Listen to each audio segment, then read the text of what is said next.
Hey everyone, welcome to Third Eye and Truth. This is a space for clarity, intuition, and grounded truth, where we slow down enough to hear what's real beneath the noise.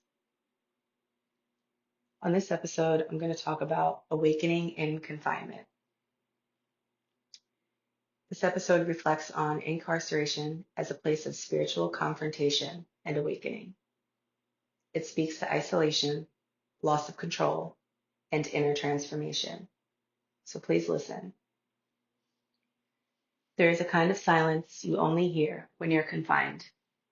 Not quiet, just silent. The kind that strips away distraction, identity, and escape.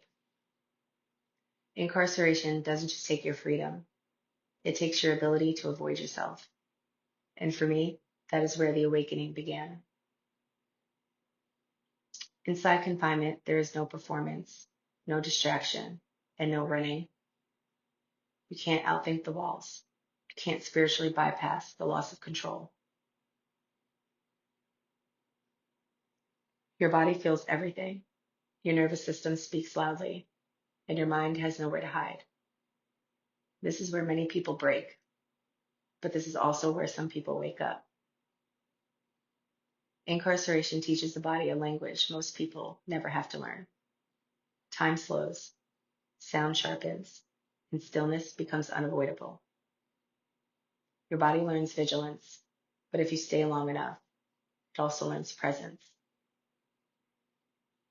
You begin to feel the difference between fear and awareness, between submission and surrender. And I need to say this clearly. Surrender is not giving up.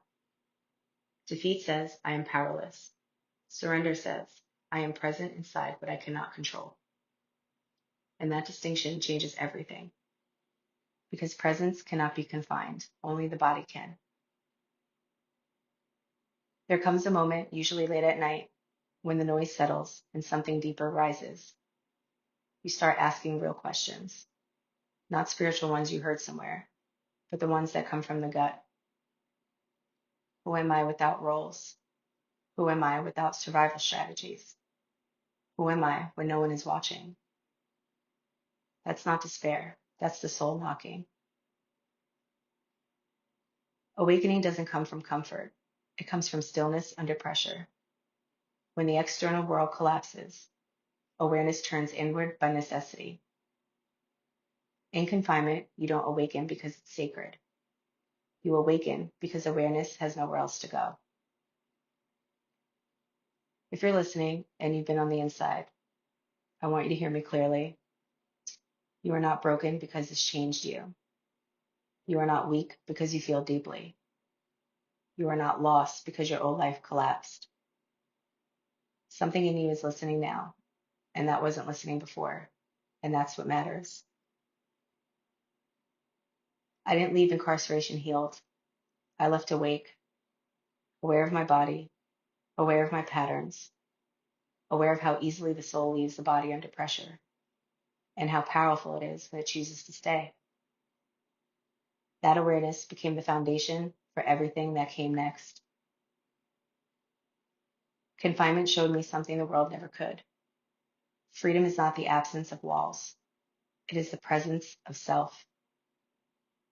And once you have that, no system, no authority, no structure can fully take it from you.